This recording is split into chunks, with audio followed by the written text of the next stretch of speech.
Vamos a hacer una actividad que se llama tareas go, no go, ¿ok? Hacer o no hacer.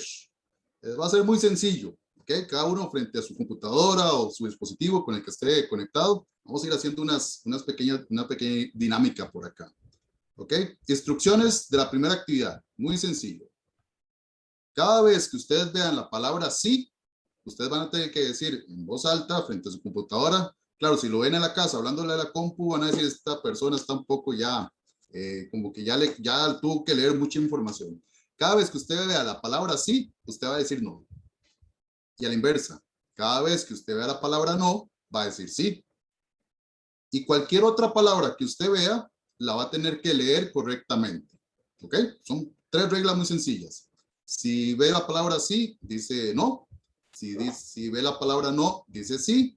Y cualquier otra palabra que usted vea, la va a leer correctamente. ¿Ok? Vamos a hacer una pequeña práctica, muy sencilla. Una pequeña práctica muy sencilla. ¿Ok? Todo mundo preparado. Y va a ir apareciendo en cuestión de 3, 2, 1. No. No. Sí. No. Sí. Sí. Sí. Sí. Sí. No. Ok. Ahora en serio. Eso era la práctica. Vamos ahora sí en serio. Ok. Listos. Vamos a ver. ¿Cómo nos va? Sí. Sí. Sí. Sí. Sí. No. Sí. No. No. No. Sí. Sí. Sí. No. Sí. No. No. No. No. Ne. Sí. Sa. No. Sí. No. No. No. No. No. No. No. No. Sí. Sí. Sí. Sí. Ni. Ni. Sí. Su. Sa. Sa. No. Sí. No. No. Ok. Excelente. ¿Cómo les fue? Coménteme. Excelente. Súper. Súper bien. Sí, profe, me enredé un poco. Bastante bien, fallé como dos apenas. Ok. Vamos con esta otra. Vamos a variar un poquito ahí la actividad. Vamos a complicarnos un poquito. Ahora, si les aparece un círculo azul, van a decir rojo. O sea, si les aparece un círculo azul, dicen rojo. Tal vez si me ayudan con los micrófonos.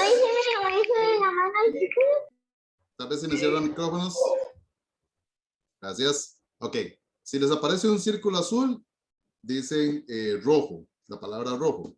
Si les aparece un círculo rojo, van a decir azul.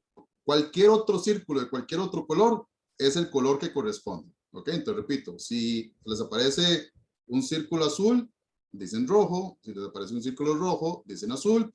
Cualquier otro círculo de cualquier color lo nombran de forma correcta. Ok, vamos igual, una práctica, una pequeña práctica. ¿Listos? Azul. Azul. Rojo. Azul. Rojo. Amarillo. Verde. Azul. Ok, ahora sí, vamos con la verdad, Van varias colores, ¿listos? Va. Azul. Amarillo. Rojo.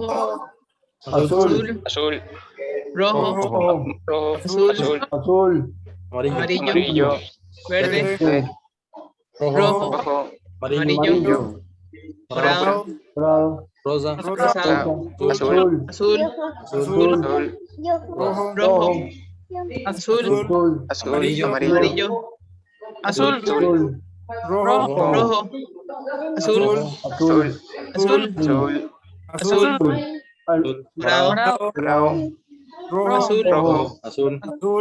Azul.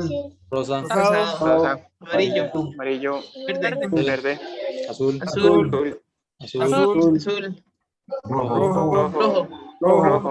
Rojo. Ok, muy bien. Excelente.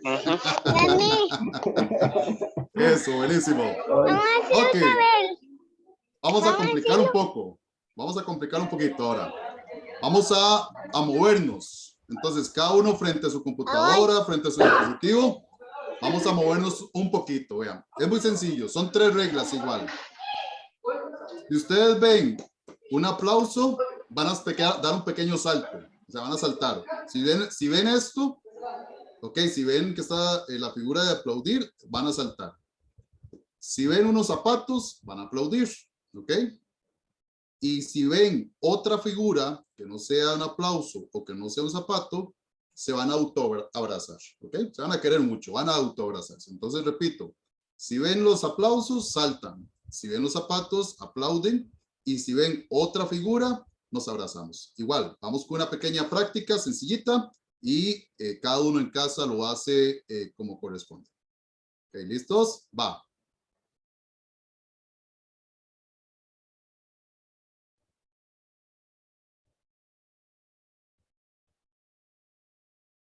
Ok, ahora sí, vamos con la de verdad.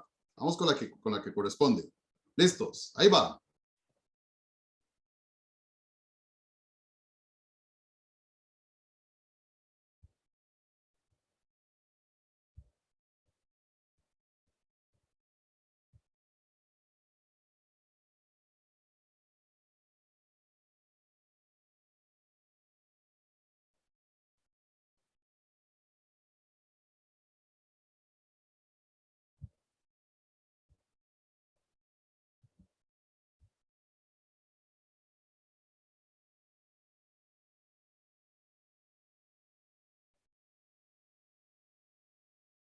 Ok, muy bien, excelente, excelente, muy buen trabajo. Good job, dirían nuestros amigos del norte.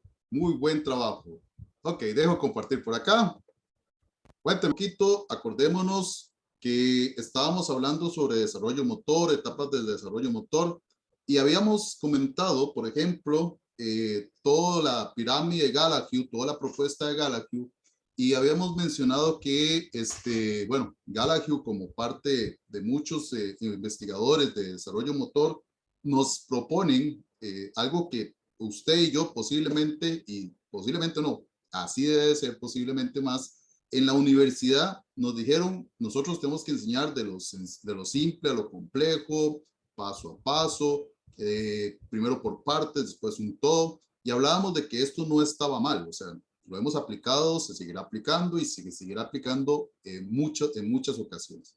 Pero han venido una serie de alternativas en el pensamiento y en las propuestas motrices que efectivamente nos deben de llevar a reflexionar un poco más sabiendo ahora el comportamiento con respecto a lo que es la funcionalidad, digamos, del cerebro, el sistema nervioso central y su comportamiento interrelacionado con todas las otras áreas del cuerpo, con todos los organismos.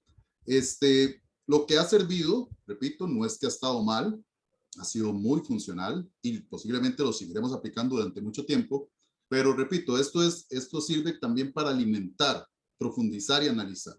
Tal vez un pequeño detallito que quisiera resaltar, porque fue uno de los últimos comentarios que tuvimos la semana pasada, no se malinterprete que todo lo que estamos viendo es un libre albedrío, o sea, yo coloco a los chicos a hacer o hagamos lo que ustedes consideran ahí a la libre y no hay ninguna parte de instrucción, una parte de acción de parte del facilitador o el docente o el entrenador. No nos vayamos a ese extremo. O sea, es una metodología didáctica en el cual sí efectivamente tal vez hay más flexibilidad, ¿verdad? Más flexibilidad con respecto a los métodos tradicionales didácticos y tal vez esa flexibilidad lo que uno a veces como educador y más formado un tipo de línea, a veces cuesta soltar porque vamos a ver, en esta semana yo escuchaba algo en el simposio que tuvimos en la UCA, algo que inclusive a mí personalmente me quebrantó un esquema mental.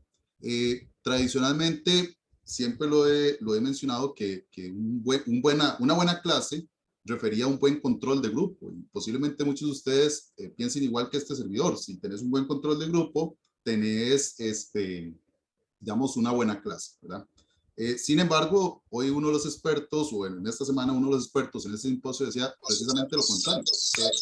Él hablaba de la copedagogía. Es un Martín Velázquez de la Universidad Autónoma de Querétaro, Y él decía que no necesariamente porque tengas un buen control de clase, o sea, un mando directo 100% puro, estás teniendo una excelente clase, porque habría otras aristas que posiblemente estás dejando por fuera, como la creatividad, como la espontaneidad, como la capacidad exploratoria y otras acciones que tal vez no vas a poder incluir. Y bueno, aquí es donde yo quiero invitarlos a que nos demos la oportunidad de conocer y aprender y cuidado no aplicar y bueno, después valorar y sopesar si realmente es funcional o no para cada uno de nosotros. Desde la teoría clásica, entonces, repito, se ha caracterizado por la división de las partes del organismo y el proceso en sí, o sea, de lo simple a lo complejo. Vamos poco a poco, paso a paso. Entonces, esto lo habíamos visto, ¿verdad? Que un programa motor era creado, así es como se ha estudiado siempre. El programa motor, o como la técnica o el programa motor, era creado por el sistema nervioso que le enviaba información al sistema musculoesquelético y el sistema musculoesquelético actuaba con base a lo que el sistema nervioso le decía. Nos subdivide, por decirlo así, la neurociencia, nos explica qué es lo que pasa en esas redes sinápticas, el potencial de acción, el potencial escaudado, etcétera, etcétera. Y nos explicaba muy bien todo lo que pasaba del sistema nervioso. Y luego la biomecánica, como por otra parte, como una materia complementaria, nos decía, bueno, cómo respondía el sistema musculoesquelético, cómo actuaba con base a esa información del sistema nervioso. Acá los teóricos con respecto a estas partes contemporáneas o estas didácticas contemporáneas nos dicen, bueno, ¿cuál es la causa y cuál es el efecto? Vamos a ver ahorita más adelante una autora que para ella, por ejemplo, ella dice, es una norteamericana, que ella pensaba de que la causa principal del movimiento humano no era como lo piensan los clásicos, los teóricos clásicos, que los teóricos clásicos piensan que el movimiento nace o su causa principal es por mero desarrollo biológico. O sea, yo camino por un desarrollo biológico, yo gateo por un desarrollo biológico. Pero lo que dice esta autora norteamericana es que yo gateo o yo camino por una intencionalidad en primera instancia. Y con base a ese problema motriz, o sea, yo necesito trasladarme de un sitio a otro, se empiezan a generar toda una serie de redes neurológicas para integrar y hacer una sinergia entre todos los órganos y sistemas para poder alcanzar un objetivo o poder resolver ese problema biológico, ese problema motriz que tengo al frente. Entonces, muchos de estos teóricos contemporáneos lo que dicen es, bueno, ¿cuál es la causa? ¿Cuál es el efecto? Si el movimiento es precisamente por una intencionalidad o el movimiento es por una acción meramente biológica. Entonces, dentro de una teoría, que es la que vamos a generar como base también para este curso, aunque hay otras Profesor, también, que es perdón. la teoría de los... Ajá, adelante. Dime. Gracias. Cuando se refiere esta autora a la intencionalidad, se refiere al mismo concepto de acción de Leontiev. Sí, anda por ahí. Vamos a ver, lo pongo de una forma sencilla. Es cuando, por ejemplo, si tenemos a un bebé, un infante en sus primeras etapas de movimiento y quiere alcanzar un objeto, entonces la intencionalidad es alcanzar el objeto, o sea, quiere alcanzar el objeto.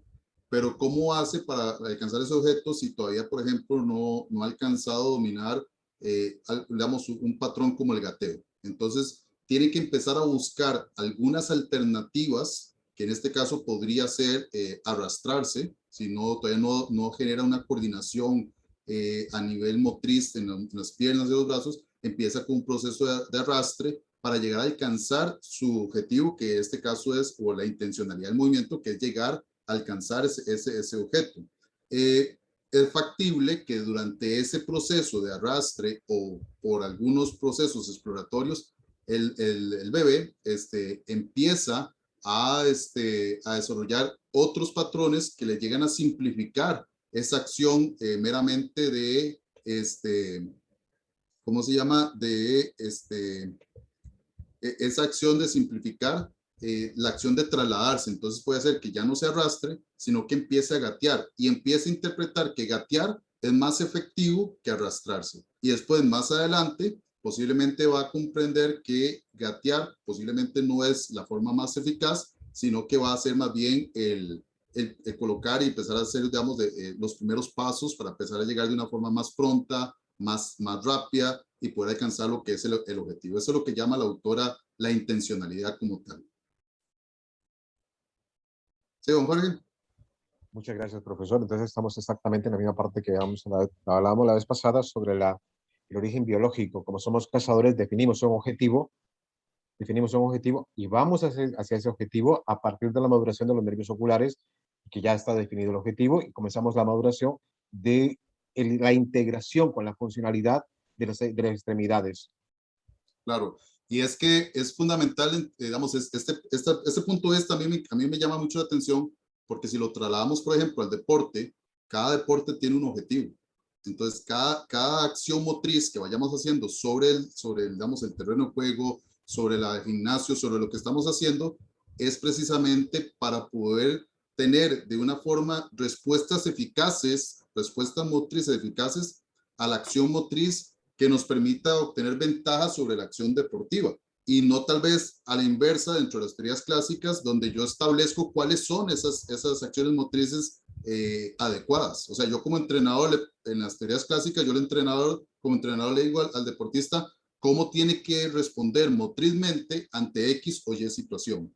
Pero basado en este otro concepto, o basado en estas teorías más contemporáneas, yo no voy a interponerme en la posibilidad de tener múltiples posibilidades de respuesta. Puedo sugerir, podría decir, vea, esa es una posibilidad, puedes responder de esta forma, pero hay otras posibilidades de respuesta en dependencia de ¿qué? En dependencia del entorno, que eso influye mucho, porque, vamos a ver, no todas las acciones deportivas, por más que sea el mismo deporte, esto lo hemos hablado, no todas las acciones deportivas, aunque sea el mismo deporte, son iguales. Ahora, puedo estar compitiendo contra los mismos rivales en el mismo deporte y cada competencia va a ser diferente. Entonces, tengo que hacer los acoples necesarios, todas las organizaciones necesarias, todo el proceso de autoorganización para buscar las soluciones más eficaces, o sea, la toma de decisiones más eficaz para poder responder de forma eficaz ante esa acción motriz. En algunos momentos será eficaz, en otras no, ¿verdad? ¿A partir de qué? De procesos exploratorios. Porque si yo no exploro, no tengo cómo responder ante esas otras acciones, que es lo que tal vez típicamente nosotros valorábamos de los chicos o los deportistas que tienen tal vez un nivel de inteligencia, digamos, superior, digamos, a nivel deportivo. O sea, responden con acciones creativas diferentes. Bueno, es que lo que queremos llevar más bien es que todos tengan esa capacidad creativa diferente y no que sea una única forma de responder. Y esto, repito, valorando el movimiento desde el organismo en sí mismo, el entorno, la tarea y lo que recuerdan que hablábamos de los famosos atractores, que esos atractores son como, vamos a ver, como estados de confort, que a veces el deportista llega y dice, bueno, ya encontré una técnica adecuada para lanzar, ya tengo una técnica adecuada para correr, ya tengo una técnica adecuada para nadar, entonces de ahí no me muevo y tal vez podemos mejorar y disminuimos las posibilidades de mejora. Esto responde a una de las teorías que vamos a ir viendo poco a poco, que es la teoría de sistemas dinámicos complejos o sistemas dinámicos. Esto porque en esta teoría nos hace ver que nosotros, solo el movernos ya es complejo. Hoy lo decía Sebastián Di Costa, solo mover la mano ya es complejo. O sea, ya es complejo, ya hay muchas posibilidades de movimiento. Ahora, con respecto a ello, entonces el famoso programa motor o la técnica deportiva única respuesta, que eso es a lo que habría que llegar, no es tan eficiente. O sea, yo no puedo llegar a decir que solo hay una forma de lanzar en baloncesto o que solo hay una forma de lanzar en béisbol, el pitcher, por ejemplo. O sea, hay diversidad de posibilidades de respuestas. ¿Cuál es la más eficiente? Esa es la que queremos hacer llegar a que el deportista aprenda, comprende, que al final maximice sus posibilidades, sus recursos. Me acuerdo muy bien en mi curso de formación académica de fútbol, el profesor del curso hablaba mucho de los recursos del futbolista. Hay diversidad de recursos del futbolista, pero si solo haces si solo entrenas uno o dos recursos en el campo de acción, en el momento del juego, vas a quedar limitado con respecto a los que tienen más recursos, y esos recursos no son de generación espontánea, o sea, no van a generarse solo porque estoy ahí en el momento, no, tiene que haberse practicado y tiene que haberse entrenado y tiene que haberse descubierto también, para que a final de cuentas todas esas redes se vayan consolidando, se vayan madurando. Y recuerden, tal vez lo que vimos la semana pasada, cuando yo tengo que racionalizar mucho, utilizo mucho mi córtex prefrontal, Pero hay acciones motrices en el deporte donde la velocidad de la acción motriz y la toma de decisiones es tan rápida que no hay tiempo de conexión con el córtex prefrontal. Se necesita ya, digamos, la conectividad de lo que son zonas subcorticales como los ganglios basales con el cerebelo para que conecten rápidamente con la acción, con el área motora y va rápidamente la información al músculo. Pero si no lo hemos practicado, si no está automatizado, si no hay posibilidades de redes, la respuesta no va a ser eficiente. Y bueno, acá es donde entrábamos también con aquello de que la fluctuación de la transición es adecuada, o sea, donde en las zonas de transición, donde ya no hablo yo de una técnica única o una única respuesta motriz, sino las posibilidades de tener zonas diferentes de acción y donde el error de ejecución, ¿verdad? Que el error de ejecución técnico que nosotros, digamos, con las teorías clásicas caemos muchas veces, bueno, es que no es el patrón motor que yo quiero que haga, hay un error de ejecución. Bueno, ese error de ejecución puede ser más bien una puerta de entrada que puede potenciar a otras posibilidades. Ahora, no significa que porque sea un error o que yo lo vea como un error, significa que esté bueno. O sea, habrá acciones motrices que definitivamente van a contener mayor gasto energético, mayor tiempo de ejecución. Entonces, son elementos que tienen más bien propuestas de mejora, ¿verdad? Y no necesariamente tengo que aceptarlos todo, pero yo tengo que ir guiando a mi deportista para que visualice esas propuestas de mejora. Recuerden aquello del feed forward, ¿verdad? Donde yo lo que, en vez de buscar un feedback que es retroalimentar la parte de mejoramiento, por decirlo así, la parte de los errores o recalcar los errores, yo más bien puedo entrar en el feed forward hacia buscar, bueno, zonas de mejoramiento. ¿Cómo puedo yo mejorar en esa acción motriz? ¿Qué otras opciones yo puedo tener para efectivamente mejorar esa acción motriz o mejorar mi eficiencia en las respuestas motrices a los problemas motrices que se van dando en el deporte? Acá, desde un punto de vista de la psicología ecológica, porque esos son también parte de los conceptos, digamos, de la psicología deportiva y por ahí viene la psicología ecológica. Entonces, cuando analizamos el movimiento, nos habla precisamente de estos tres grandes elementos. ¿Qué está pasando con la tarea? ¿Qué está pasando con la persona? ¿Qué está pasando con el entorno? Y yo tengo que tener una dinámica de coordinación entre estos tres. O sea, cuando yo estoy planificando un ejercicio o estoy planificando una actividad, yo no solo puedo enfocarme, bueno, en la tarea en sí misma. O sea, yo tengo que ir visualizando desde un punto de vista de la perspectiva de la psicología ecológica, tengo que ir visualizando, bueno, el nivel real que tiene mi deportista digamos, de aprendizaje o de adaptación que ha tenido con respecto a las tareas que yo voy dando.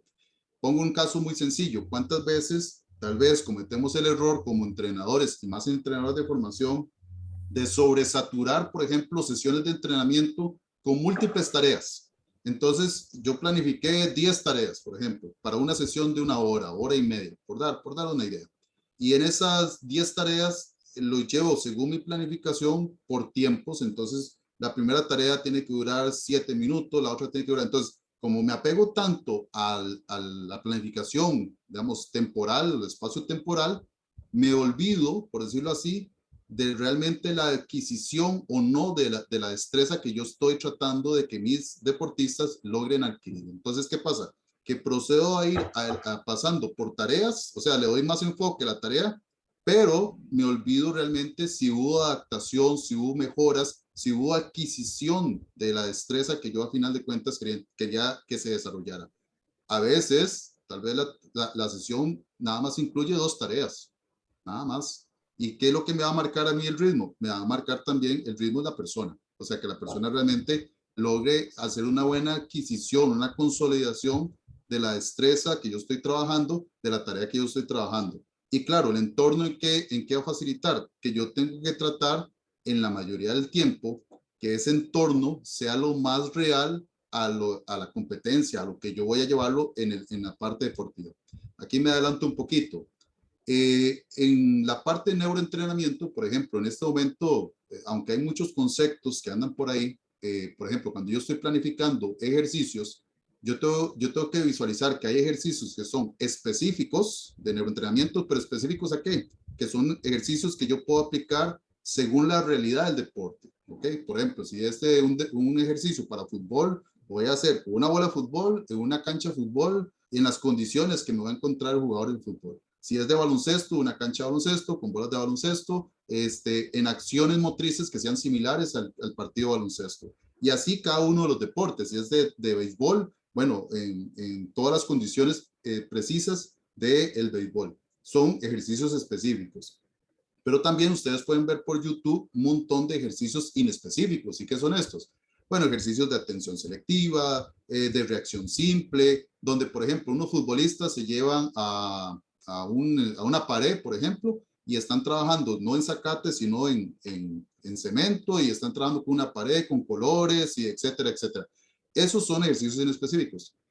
¿Están bien hacerlo? Sí, podría ser. O sea, mientras los objetivos sean claros y realmente se quiera alcanzar un objetivo preciso, se puede hacer. Sin embargo, la literatura y los grandes profesionales con los que uno ha interactuado, ellos han mencionado que efectivamente se le debe dar más prioridad, y ese es tal vez mi concepto, se le debe dar más prioridad a los ejercicios específicos, no recargar tanto las tareas, o en este caso a la persona, con ejercicios inespecíficos, que son muy agradables, muy bonitos, porque hay colores, porque hay esto, porque hay el otro. Sí, se puede hacer, pero tienen que ser complementarios, porque no me puedo olvidar, según desde la teoría ecológica, del entorno. O sea, ahora después, vamos a ver después algunos videos también que son específicos, otros inespecíficos, que yo podría utilizar por darles una idea muy sencilla para que me vayan comprendiendo. No sé si han denotado o han visto que, por ejemplo, ahora es muy común que cuando la gente está hablando de neurociencia, al deportista le pongan a hacer una resolución matemática, ¿ok? Es muy típico. Entonces, 2 por 3, 6 y vaya a hacer un ejercicio, ¿ok? Yo lo pongo entre tela de duda. Vieron qué interesante, porque cuando uno se pone a analizar, por ejemplo, ¿se acuerdan de los hubs, verdad? Los centros digamos, los centros neurológicos donde se hacen las sinapsis, aquellos que yo les mostré a ustedes con el conectoma humano. Las redes neurológicas que usted utiliza para hacer una operación lógico-matemática no tienen como mucha relación con la parte motriz. Entonces uno se pone a cuestionar, ¿para qué haces una operación lógico-matemática, verdad? Para estimularle ¿qué? Al deportista. O sea, puede ser, sí, un ejercicio donde involucre mucha atención, donde involucre algunas cosas, pero ¿hasta qué punto le va a ser funcional? Ahora, esto está en plena investigación. O sea, no es algo que está en este momento totalmente definido. Faltará muchísima investigación precisamente para llegar a sacar conclusiones eficaces y eficientes con respecto al uso de estas técnicas inespecíficas para, digamos, el deporte como tal. Pero es parte de toda esta evolución que ha tenido y parte del llamado, de la exhortación que tenemos desde las universidades, desde los centros de entrenamiento, desde los comités olímpicos, precisamente para empezar a hacer investigaciones para ver si efectivamente tiene alguna repercusión positiva, alguna diferencia significativa o no con respecto a no utilizarlo, ¿verdad? Entonces, ahora, repito, bajo mi perspectiva, el entorno para mí es fundamental porque también se puede caer en otro dilema interesante, que, por ejemplo, yo tengo mi equipo baloncesto, por dar una idea, hago toda mi sesión de entrenamiento tan clásica como siempre la he hecho, con mis calentamientos, con mis ejercicios, con mando directo. Entonces, ¿quiero aplicar neurociencia? Bueno, entonces vamos a sacar al equipo 10 minutos antes y lo coloco fuera de la cancha y va a hacer ejercicios de luces, de colores, de más o menos lo que hicimos ahora con al inicio de esta clase. Para mí eso no es aplicación de la neurociencia. O sea, para mí eso es, sí, eso es como venir a experimentar si eso me funciona. Para mí la neurociencia es aplicada en el terreno de juego, o sea, en el entrenamiento. Tiene que estar implícito dentro de las acciones motrices normales del entorno de lo que voy a hacer, porque a final de cuentas es lo que yo quiero, que el cerebro se adapte y que en este caso que vaya eligiendo las acciones motrices más eficientes para poder tener ventajas deportivas que a futuro o en ese momento en la competencia vaya a necesitar. Esto me lleva también a otro elemento que se llama el ciclo de percepción-acción. ¿Y qué es esto? Bueno, esto es de que el deportista tiene que tener una capacidad de percibir todo el entorno. Por eso es tan importante trabajar el entorno, porque el entorno te va dando una serie de aristas que son impredecibles. Eso es lo rico del deporte, y por eso es que el deporte es tan fascinante, porque, repito, usted puede competir 10 años, 15 años en un mismo deporte, que todas las competencias son totalmente diferentes, los entornos son totalmente diferentes, habrán algunos muy similares, podrás enfrentarte a los mismos rivales, pero los entornos van a cambiar. Entonces, el deportista tiene que generar un proceso de percepción. Ese proceso de percepción va ligado también a la parte cognitiva, o sea, dependiendo, vamos a ver, dependiendo cómo perciba yo el ambiente, dependiendo cómo perciba yo el entorno, podría haber elementos cognitivos que lleguen a influir directamente sobre las decisiones y las acciones que yo vaya a tomar. Hablábamos o habíamos visto un video la semana pasada de un basquetbolista que le corresponde hacer un tiro libre. Entonces, ¿qué pasa? Que puede ser que en ese momento en la parte cognitiva o el control cognitivo o la influencia también de las emocionalidades, hablábamos acá del miedo, por ejemplo, influya directamente sobre las acciones. Entonces, esto yo tengo que irlo trabajando de tal forma de que yo le ofrezca al deportista, en este caso los chicos desde su formación, momentos para que ellos empiecen a percibir y empiecen a tomar buenas decisiones y empiecen a hacer este ciclo de percepción-acción. Porque vamos a ver más adelante, en un pequeño ejemplo, que con los conceptos clásicos, las metodologías clásicas, yo lo que instruyo es una instrucción-acción, una percepción. Entonces, yo le digo a los muchachos, por ejemplo, no sé, se me ocurre, en fútbol, yo le puedo decir, vea, vamos a hacer un tiro libre. Entonces, yo como entrenador establezco la táctica. Le digo, en el tiro libre, usted va a lanzar la bola, usted que va a ser el que va a patear la bola, va a lanzar la bola al primer palo, o sea, más cerca del portero. Ahí va a estar un compañero donde va a recibir, va a recepcionar el balón y va a tratar de hacer la anotación. Estoy instruyendo y estoy generando una acción, ¿ok? Pero ¿cuántas veces, y esto se ve mucho en deporte, cuántas veces esa instrucción así tan plena, tan bella, tan bien planificada, sale? Sí, en algunos momentos, como dice uno, salió la planificación de la jugada táctica de pizarra, pero son las menos. Son malas opciones en que esa bola no fue al primer palo, esa bola fue al centro del campo y no hubo una buena recepción y quedó picando la bola y la bola está libre. ¿Cómo acciono? ¿Qué hago ahí? ¿Cómo actúo? Entonces, es donde en este ciclo de percepción-acción se nos estimula precisamente a empezar a generar acciones o tareas a través del entorno donde las personas tengan la posibilidad de poder generar diversidad de respuestas motrices y buscando aquellas que son más eficientes.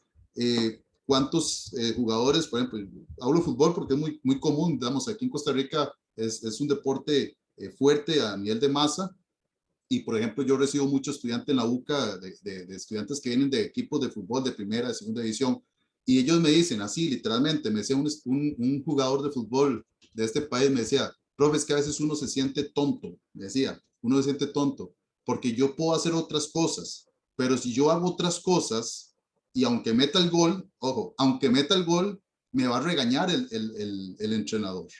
Y al final el entrenador, como yo no hice lo que él quería, me saca, entonces yo voy a tener que hacer lo que él me dice.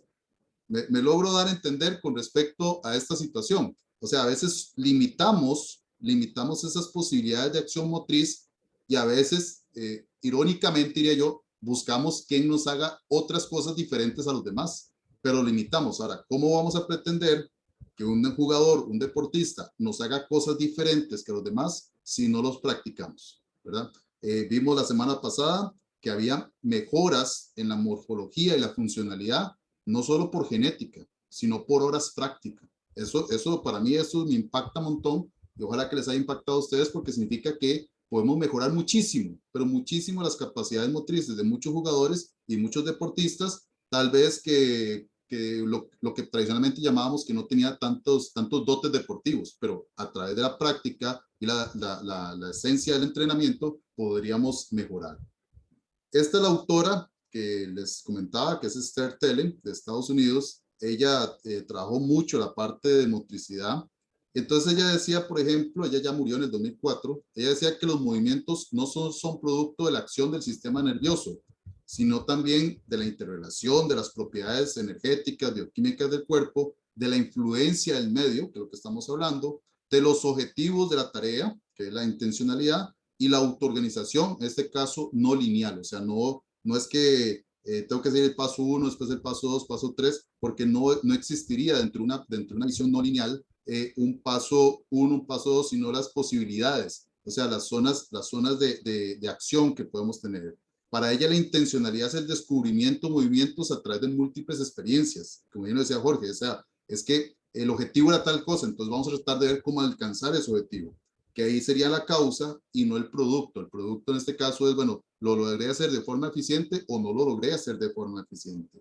Ella, por ende, se contradice, digamos, a teorías como la de Piaget, ¿verdad? Que Piaget es muy biologista, muy de lo simple a lo complejo, donde Piaget, por ejemplo, decía, bueno, es que el ser humano inicia por reflejos, después poco a poco va adquiriendo acciones motrices por la evolución que va teniendo el sistema nervioso. Esto, la diferencia, digamos, de la intencionalidad que hablaba Esther.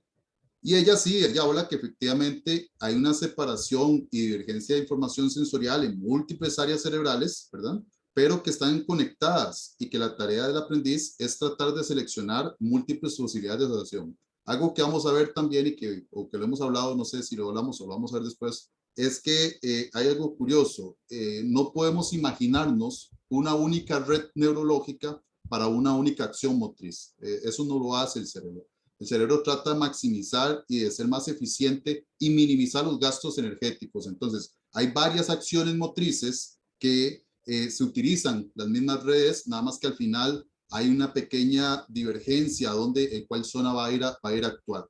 Pero entonces, estas acciones motrices o estas redes, lo que nos potencia es que el aprendiz podría ir maximizando cuál le es más eficiente y cuál no. Y ahí es donde empezamos ya a ver la individualidad de la persona. ¿Por qué? Porque hay algunos chicos que tienen esa capacidad entonces de maximizar algunos movimientos, de apropiarse de algunos movimientos, y usted dice, mira, es que esa es como la técnica de aquel muchacho, uy, aquella muchacha siempre hace esa jugada, ¿por qué? Porque ellos maximizan esas posibilidades y le ha sido eficiente, y son acciones. Si usted ve, por ejemplo, a mí me encanta el baloncesto, me encanta la NBA, y usted ve, por ejemplo, jugadores con acciones motrices muy consolidadas de cada uno de ellos. O sea, cada uno tiene, usted ve una jugada o usted ve una acción motriz, mira, a veces se mueve como LeBron James, ese es como de Scottie Pippen, como Jordan. Inclusive, si usted se pone... Muchas gracias. Con gusto. Te agradezco mucho. Con gusto. Y vean, por ejemplo, esto que pasa acá. ¿Qué pasa con los chicos que adquieren una discapacidad, por ejemplo? Bueno, el sistema, o en este caso el organismo, tiene esa capacidad de encontrar otras modalidades de movimiento, ¿verdad? Lo vimos ahora con Sherman Guti, ¿verdad? Muchacho que era corredor, todas sus capacidades, y sufre el accidente. ¿Qué tiene que hacer? Un proceso arduo, bien trabajado, pero ¿qué hizo? Bueno, encontró otras modalidades de movimiento. Yo me ponía a ver, por ejemplo, estos chicos en las Olimpiadas, los Paralímpicos, y yo, ¿qué cargas? O sea, ¿qué capacidad motriz más idónea? Se observa una reorganización, o sea, al final tienen que reorganizarse, y esto conlleva tiempo. Sería interesante ver y hablar con todos los que estuvieron ahí involucrados en ese proceso, desde el momento en que colocaron, por ejemplo, la prótesis, el momento en que pues, tuvo que empezar a los primeros pasos, el momento, porque ya una cosa es, digamos, el momento que él se colocó una prótesis para caminar, y otro es el momento que tuvo que correr con prótesis. O sea, son dos cosas diferentes. Me sorprendió, por ejemplo, en el 200, que fue cuando ganó la medalla de oro, estaba mojada la pista. O sea, la pista estaba mojada, y yo, wow, o sea, increíble. ¿Qué hacen? Solucionar problemas motrices. Y, por ejemplo, a mí me encanta, vuelvo al mismo punto, baloncesto. Y yo veo baloncesto de silla de ruedas, y, por ejemplo, yo les contaba a mis estudiantes de la escuela donde yo doy clases, pero ahora que estuvimos en Paralímpicos, les puse unos pequeños videos. Entonces decían, profe, pero juegan baloncesto. Y yo, sí. ¿Y qué hacen si se cae? Me dice un chiquillo. Y luego, espérese que se caiga, para que ahí se lleva un bombazo uno de los chicos y cae.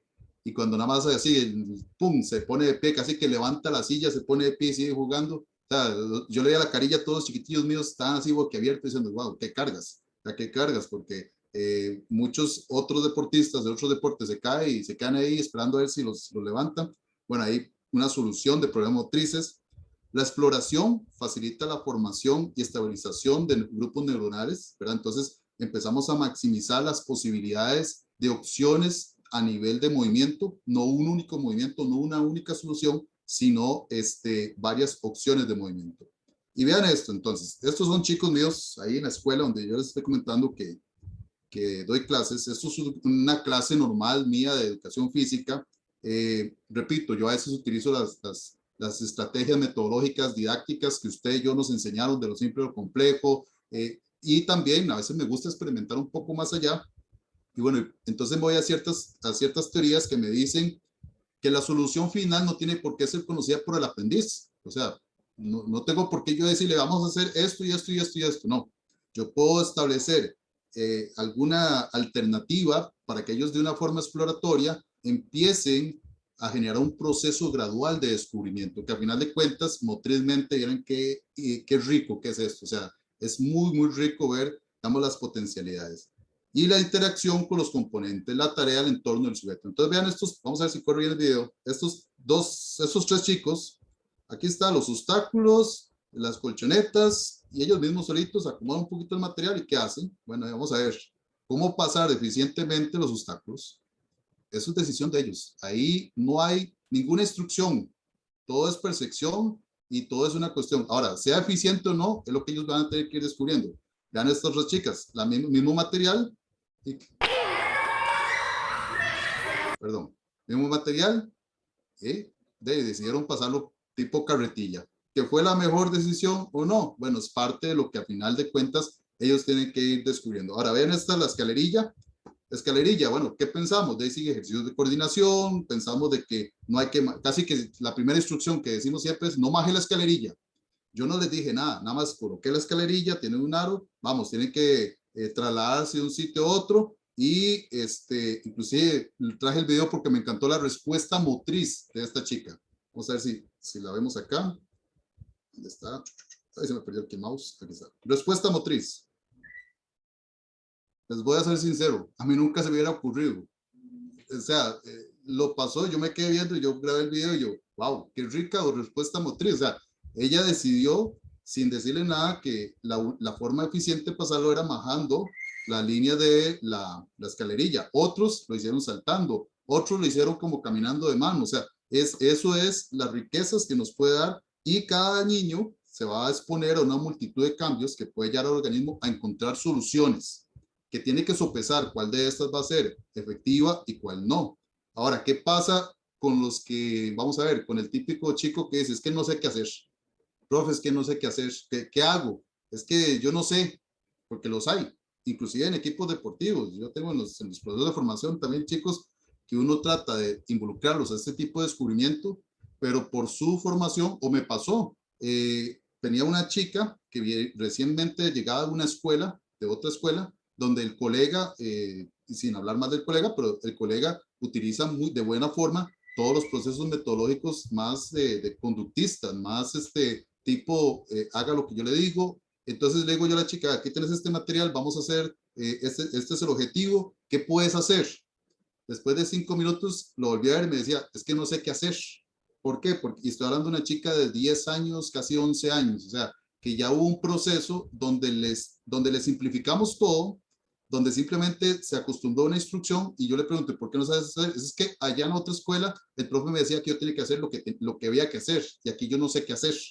Entonces, al final, ¿qué hice yo? Bueno, si el niño no encuentra por sí mismo la solución, se empieza a buscar estrategias, hay un poco la pericia, la experiencia. Al inicio uno como docente tal vez no es tan fácil, hay que reconocerlo, no es tan fácil, más que uno viene bajo otros modelos pedagógicos. Entonces, ¿qué pasa? Que uno tiene que empezar a ver cómo hace para empezar a no darle la solución. Al final de cuentas es no darle la solución, sino ofrecerle oportunidades o problemas motrices para que empiece a descubrir esas opciones, ¿ok? Que eso es lo que vamos buscando por ahí. Vean este pequeño juego. Es un juego de dos muchachos, están en un entrenamiento de fútbol, están jugando, y esto puede ser una sesión de entrenamiento. Fácil, puede ser una sesión de entrenamiento.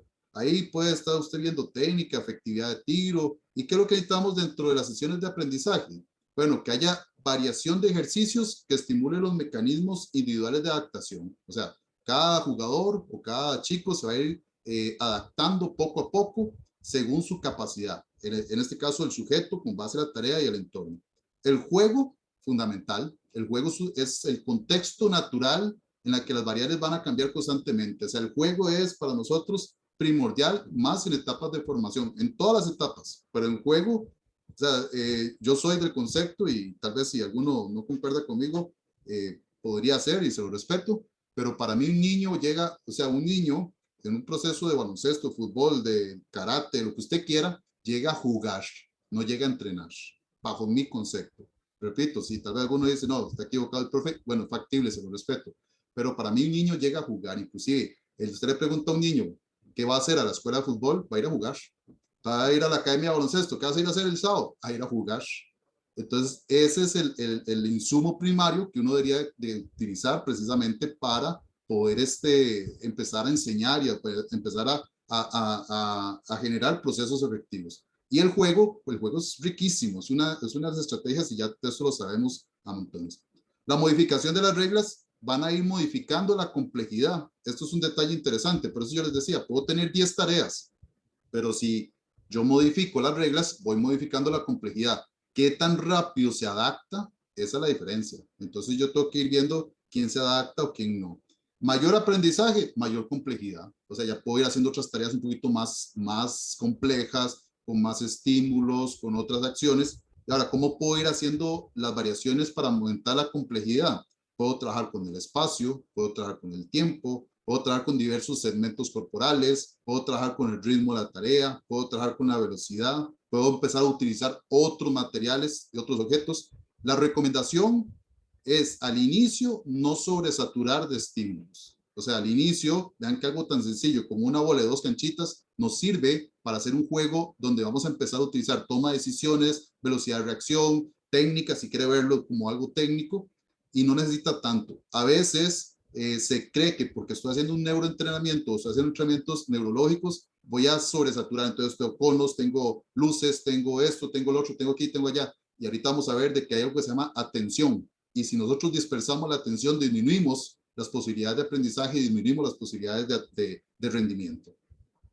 Y traigo a cotación algo que dice un estimado amigo mío, Alejandro Orbelli, yo sé que amigo de muchos, tal vez algunos lo conocen, de Argentina. Él trabaja con un laboratorio allá que se llama Cerebro Deportivo, lo pueden buscar por internet, tienen ahí con Mario Mouche y otra gente muy buena. Y dice Orbelli, que es especialista en trabajo de formación, que jugar es la forma favorita para nuestro cerebro para aprender. Es una frase que es extraordinaria, porque a través del juego usted es natural, y usted lo ve inclusive, si nosotros estudiamos este curso más práctico, por las condiciones no sea práctico, pero estudiamos más práctico, tengo por seguro que hacemos juegos. Hoy hicimos un jueguito al inicio, y muchos de ustedes, los niveles de atención fue rápida, y se quitaron de encima un poco. Tal vez muchos decían, hoy va a ser quiz, voy a leerme todo, pero hicimos el diario de entrada, ni tiempo medio de ver lo que hicimos la semana pasada. No, hicimos un juego, y el juego hace que tu cerebro se abra completamente, que haya capacidad de aprendizaje. ¿Por qué? Porque el juego es muy impropio, es filogenético, somos lúdicos de nacimiento. Ahora, si se acuerdan cuando vimos la pirámide de Gallagher, después yo la relacioné directamente con la pirámide deportiva y vimos algunos aspectos que tal vez no son compatibles a la realidad deportiva. Esto es el modelo canadiense, el Sport for Life, ¿okay? Deporte para la vida. Me encanta. No digo que naciera basado en las teorías que acabamos de ver. No, posiblemente no. O posiblemente sí, no lo sé. Pero me encanta. Me encanta, ¿por qué? Porque son 7 etapas que está establecido el Canadian Sport for Life, en el cual en las primeras 3 etapas se va a desarrollar algo que ellos llaman la alfabetización física. Y ahorita vamos a hablar de qué es alfabetización física. En un ambiente divertido, o sea, juegos, estimulantes. La alfabetización física incluye el movimiento fundamental y algunas habilidades deportivas que dan a los niños la confianza para participar en una variedad de deportes y actividades físicas. Variedad de deportes, es que a veces queremos especializaciones tempranas y no, nosotros necesitamos generar múltiples posibilidades de habilidades motrices de diversos deportes. Para el momento que llega la especialización, pueda existir transferencia deportiva, o sea, transferencia motora. Paulo César Wanchope, creo que lo hemos hablado. Paulo César Wanchope, familia Wanchope, basquetbolistas. Y ellos, Paulo César Wanchope, en muchas de las jugadas que hacían el Derby County, que es lo que tengo más fresco, por ejemplo, le hacía un boss-up que es la defensa que tiene uno en baloncesto. Él lo hacía, lo aplicaba en fútbol.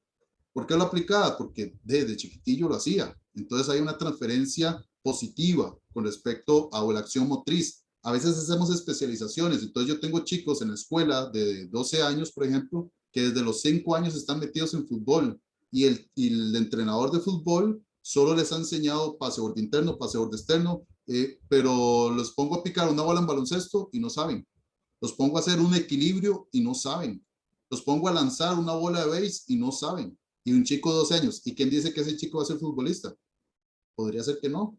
Aún. Y si lo fuera, ¿qué pasa si quiero cambiarlo de posición? O son de esos emergentes que tienen que ir a atajar el penal porque expulsaron al portero. O sea, perdemos potencialidades en las habilidades de los niños. Luego las etapas 4, 5 y 6, aquí pasa algo interesantísimo. Vean acá, por ejemplo, nos mantenemos sobre una línea de competencia, sí, porque ya lo sabemos que proporcionalmente muchas de las personas no van a llegar a hacer deporte de alto rendimiento, pero muchas de las personas se van a mantener haciendo deporte salud, recreación salud.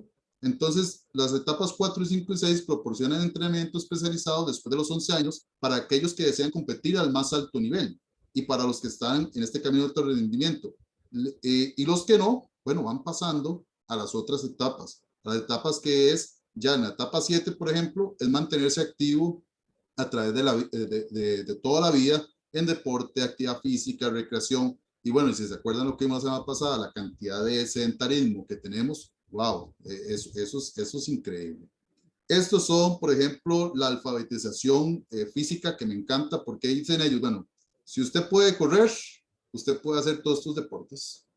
Si usted puede lanzar, usted puede participar en béisbol, softball. Si usted puede nadar, puedes hacer esto. Si usted puede rodar, inclusive siendo muy inclusivos, puedes practicar estos otros deportes. Entonces, ellos lo que hablan es de que hay acciones motrices básicas, que son estas, donde se incluye la agilidad, el balance, la coordinación, la velocidad, el salto, natación, en fin, una serie de acciones motrices básicas que deberíamos de tener. Recuerdan que Gallagher nos proponía solo 7. Bueno, aquí se amplía la gama. Por ejemplo, a mí me duele un montón, por ejemplo, ver cómo se ha perdido aquello de los parques en los niños. ¿Se acuerdan el pasamanos? Que era aquella estructura metálica que usted pasaba. ¿Por qué se daba el famoso pasamanos? Porque no teníamos árboles para trepar. Entonces se utilizaba, pero ahora ya ni siquiera eso. Entonces ahora hay chicos que perdieron toda esa capacidad que ya traemos ya filogenética de trepar, de mantenernos tipo monitos, pero eran capacidades. Y todo esto, vean, algo tan sencillo como por ejemplo una rayuela. A mí me encanta trabajar mucho con aros y todo, formarles rayuelas a los chicos, pero hay chicos que no saben saltar, no saben brincar, y esto es una cuestión de estimulación. Pero bueno, lo que me habla este modelo, ¿verdad? El modelo de deporte para la vida, es precisamente que todas estas habilidades después o te sirven para el alto rendimiento o te sirven para mantenerte saludable, que eso es algo muy rico. Y bien, y llegamos a un último punto de esta unidad 2, que es el biobanding, o las bandas biológicas. Y esto, a mí yo lo traigo a cotación por una razón. Como entrenador de deporte base, como entrenador de deporte mini baloncesto específicamente, yo puedo tener un chico que tiene 6 meses de estar jugando con 11 años de edad, y puedo tener un chico con 6 años de estar jugando con 11 años de edad.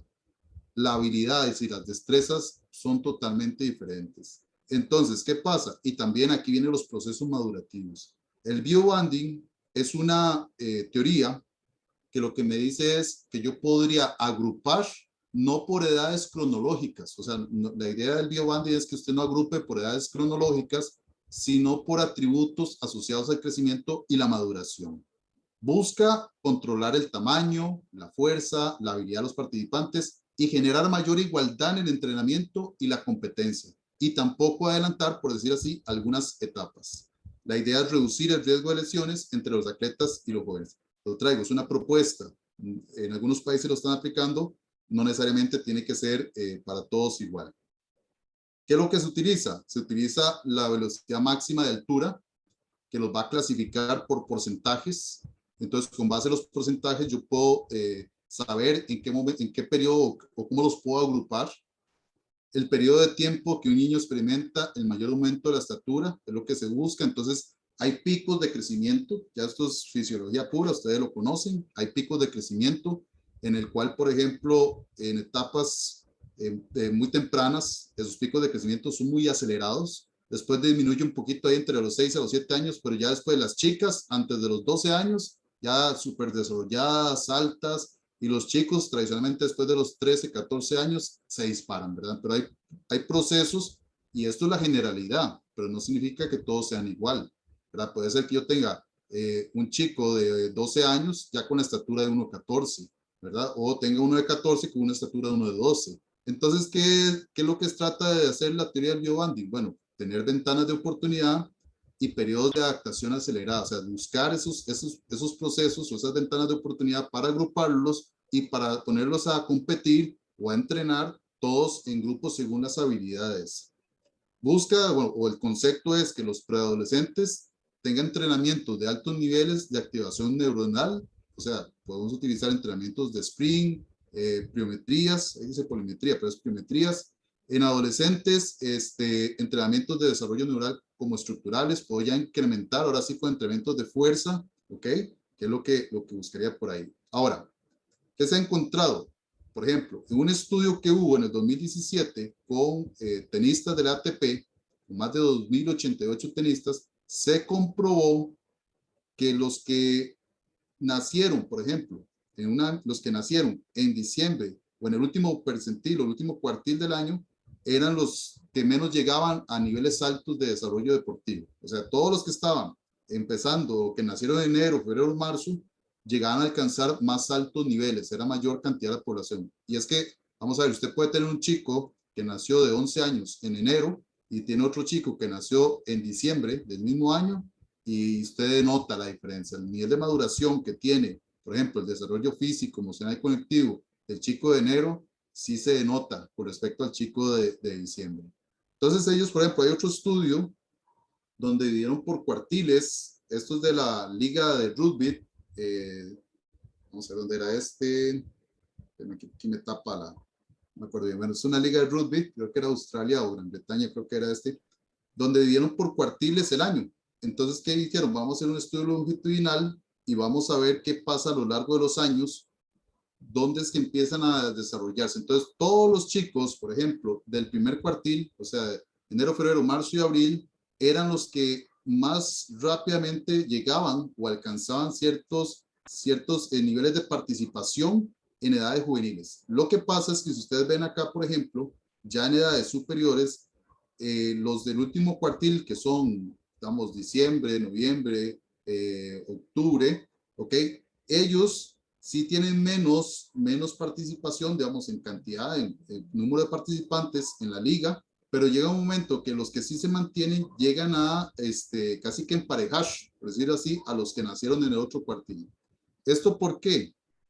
Porque se ha encontrado, bueno, este es otro estudio, ahorita vamos a hablar del por qué, este es otro estudio donde examina el efecto relativo de la edad y su impacto en el rendimiento de los jugadores de balonmano masculinos, más de 3.300 chicos y más de 3.200 chicas en diferentes subcategorías, y ellos encontraron que en diferentes zonas en diferentes continentes, encontraron lo siguiente, que las atletas de más edad jugaron más minutos y lograron más actuaciones. Que esto era la edad relativa, lo que hacen que es el efecto relativo de la edad. El efecto relativo de la edad se asoció con la ubicación final de los equipos en cada categoría de campeonato, excepto en la categoría juvenil masculina. O sea, que los que tenían mayor efecto relativo de la edad, o sea, que eran más maduros, al final podían lograr mejores resultados en la liga de balonmano. Y los resultados demostraron claramente que la edad relativa tiene un impacto significativo en la selección de atletas masculinos y femeninos para las competiciones internacionales y el rendimiento de hombres y mujeres en balonmano internacional. Ahora, aquí hay un detalle sumamente interesante. Este proceso de diferenciación según percentiles, según las bandas, se va a igualar después de los 17 años. ¿Pero de qué depende? Depende de la estimulación. Por eso es tan importante esta teoría, porque depende de estos estímulos que vayamos generando, podemos empatar. Si lo vieron en la liga de rugby, se llega a empatar a través del tiempo. Incluso puede revertirse a medida que los deportistas menos desarrollados interactúan con una variedad de métodos para manejar a un oponente más desarrollado físicamente, los famosos estímulos. Entonces, si yo logro agrupar y puedo saber en qué momento tengo los chicos que están tal vez desfasados, inclusive por falta de estimulación, por un montón de elementos, yo podría empezar a aplicar métodos de entrenamiento más específicos para ese grupo. Y a lo que es lo que voy, vamos a ver, pensemos en la realidad de Costa Rica. Yo tengo un grupo de formación de jugadores o de deportistas de X deportes y meto a todos según edad cronológica en una misma sesión. Y tengo chicos que están muy desarrollados y otros chicos que no. Entonces, ¿qué pasa? Que el que no está tan desarrollado tradicionalmente va a tener que ver cómo hace para empatarle o para poder llegar a alcanzar al que está más desarrollado. Cosa que a veces no pasa, porque una, dos, o el que está muy desarrollado asume un protagonismo mayor y tal vez hasta de forma inconsciente nosotros como entrenadores le damos un protagonismo mayor porque sabemos que es el que nos va llevando el camino, y al otro lo vamos dejando, lo vamos dejando, lo vamos dejando.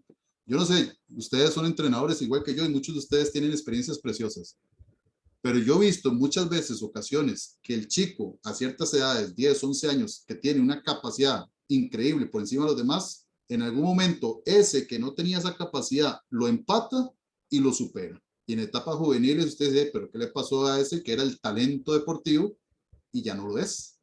¿Verdad? A veces le dimos mucho énfasis a ese super talento y al que no le dimos tanta importancia después pega un brinco que no nos damos cuenta. Bueno, ¿qué pasa si no lo hacemos tan espontáneamente? Si lo planificamos, si vamos desarrollando por bandas de desarrollo y sabemos que a cierto grupo hay que darle ciertos estímulos. ¿Para qué? Para que esos estímulos lleguen a empatar y ojalá superar a los demás.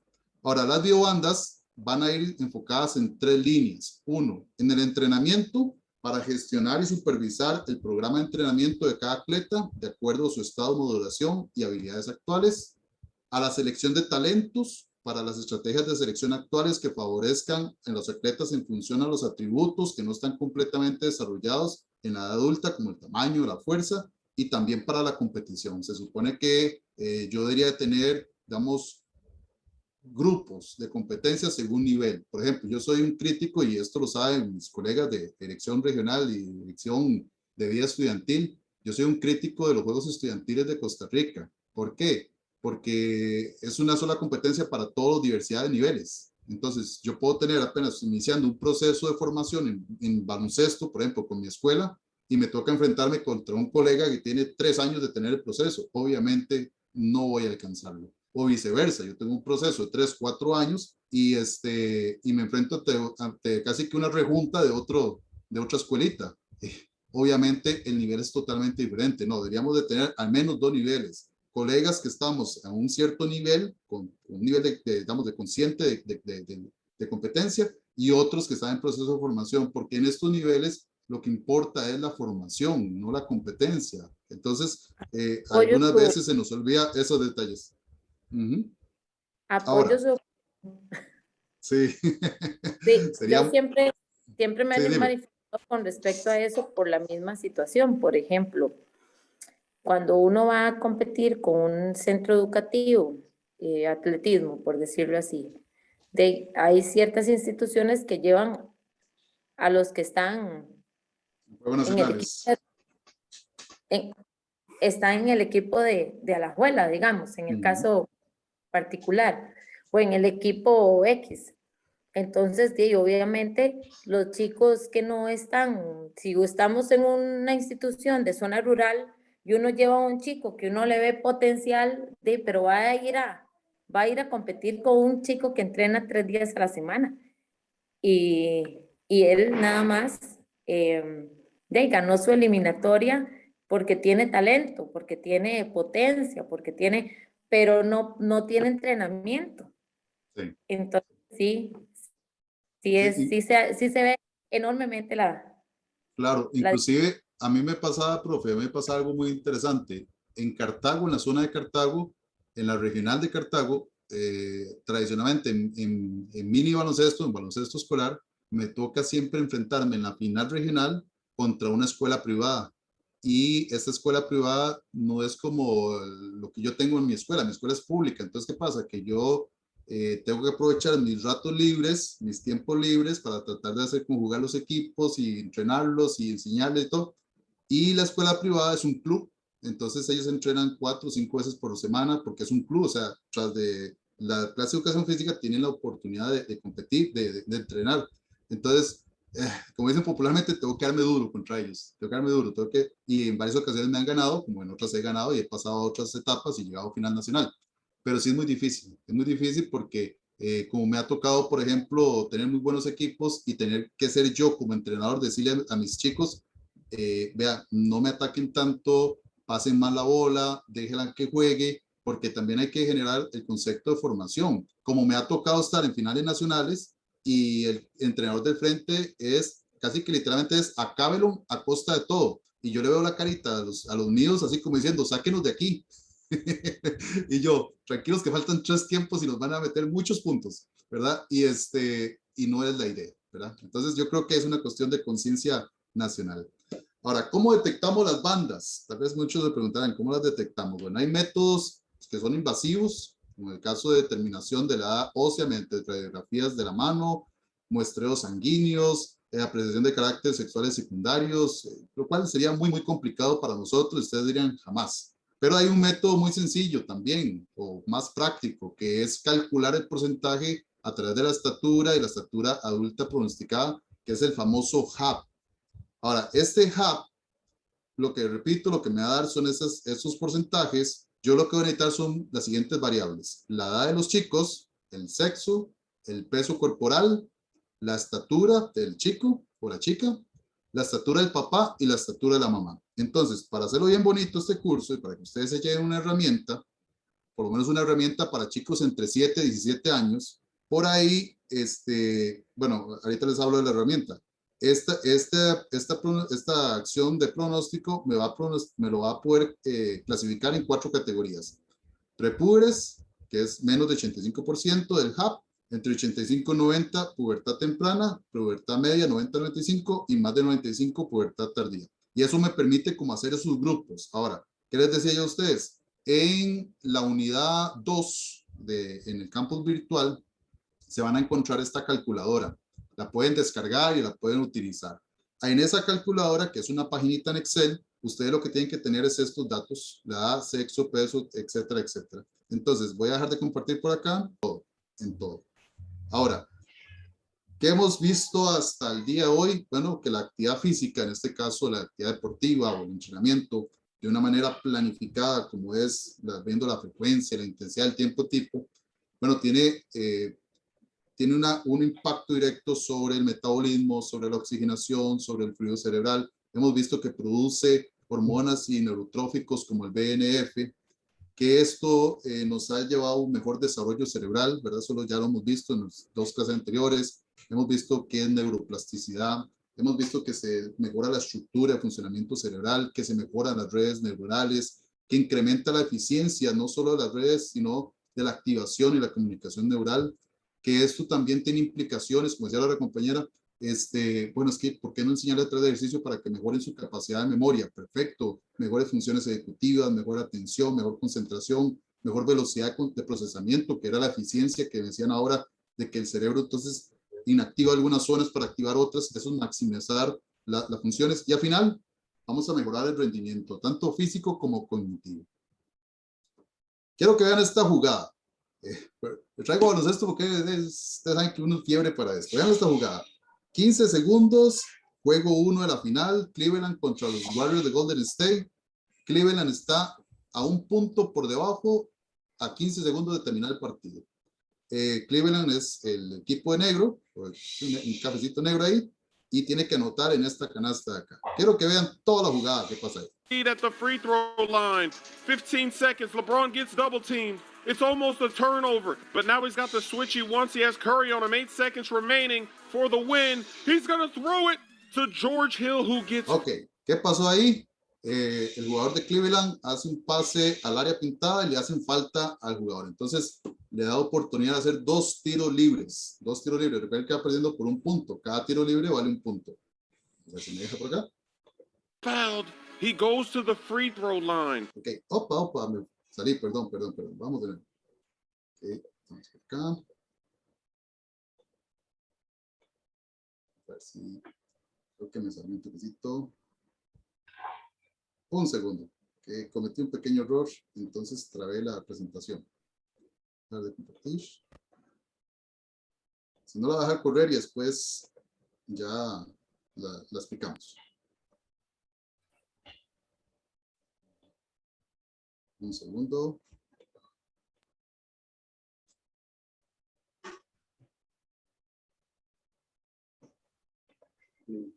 Sí, cometí un error ahí, se me pegó un poquito la presentación, ya casi lo volvemos a presentar.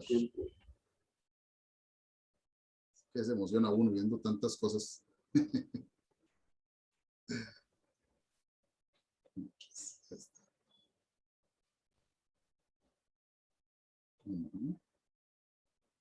Vamos a ver, ahora sí. Lo que voy a hacer es que la voy a dejar correr y después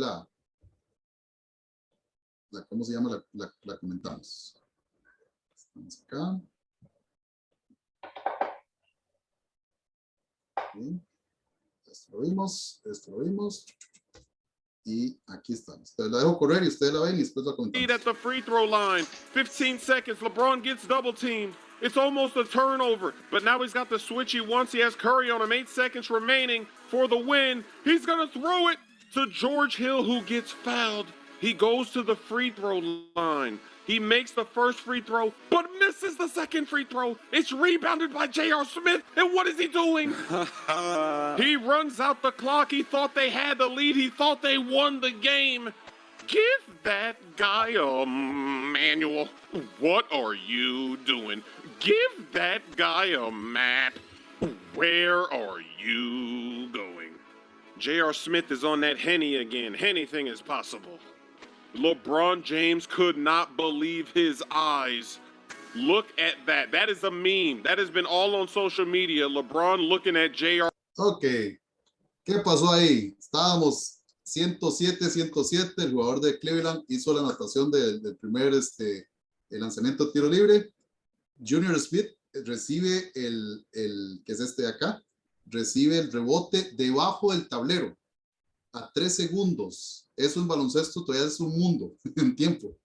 ¿Y qué es lo que hizo? En vez de hacer un lanzamiento sencillo debajo del tablero, bueno, tomó una decisión. La decisión fue irse completamente casi que al campo a media cancha. Vean acá a LeBron James como diciendo, ¿qué estás haciendo? Todavía ahí le replica como, hombre, estabas a la par del tablero, ¿cómo no vas a anotar? O sea, si solo que hubiera hecho un lanzamiento sencillo, el partido termina 108-107. ¿Qué estará pensando en ese momento? ¿Qué estaría pensando Junior Smith en ese momento? Bueno, aquí vamos a decirlo muy coloquialmente. Al hombre se le extravió el GPS. Se le extravió su posicionamiento en el campo en un momento de mucha exigencia, en un momento de alta participación. Yo les pregunto a ustedes, estimados, ustedes son entrenadores deportivos. Ustedes han tenido jugadores o deportistas para otros. ¿Esas estrategias realizadas les han mejorado el rendimiento del deportista? Profe, vieras que a mí me pasó con ligas menores así, más pequeños de ¿cómo se llama? De fútbol, de chicos. Me pasó una vez que sí, tenía un deportista, un chico pequeño que estaba desubicado completamente. Y en el momento lo que pensé fue, bueno, lo llamo para explicar, o sea, como para ubicarlo, ¿verdad? Hasta con la tabla de uno como entrenador, ubicarlo con las imágenes y todo. O lo que hice fue que le dije al capitán que le fuera como dar las indicaciones, ¿verdad? Como tal vez lo que me llamó la atención ahorita lo de LeBron James, pero tal vez no en esa forma, ¿verdad? Porque en ese momento, claro, la adrenalina y todo lo ubica de manera enojado, ¿verdad? ¿O qué le pasa? Está loco, ¿verdad? Yo le dije, vaya, ubíquelo y explíquele un poquito que tiene, o sea, que no me está marcando el área de él, ¿verdad? La parte de él. Y vieras que me funcionó mucho porque me imagino que al ser liga menor, ¿verdad?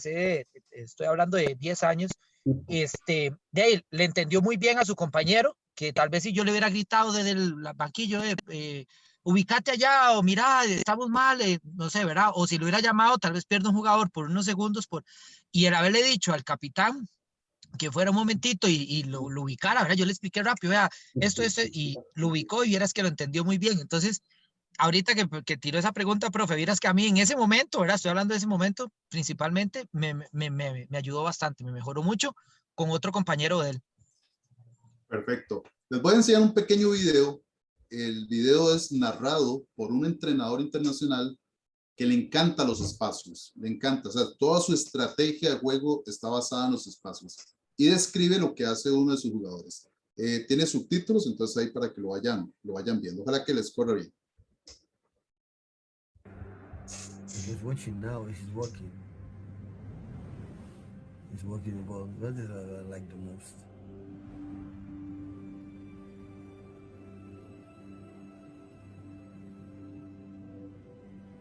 He's not out of the game, he's involved. He's moving his head. Right, left, left, right.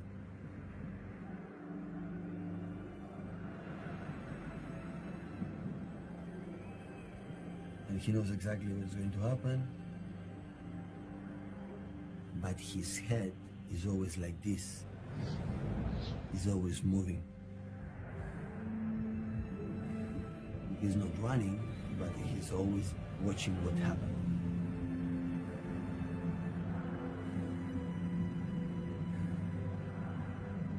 He has knows what is the weak points in the back four.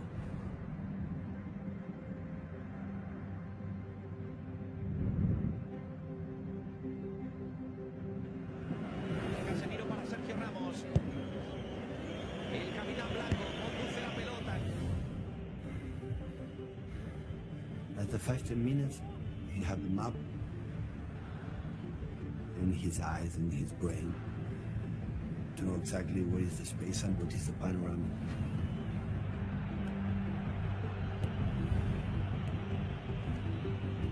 It was like being a jungle when I had to survive. Cristiano en el control orientado. Se marcha bien la risa.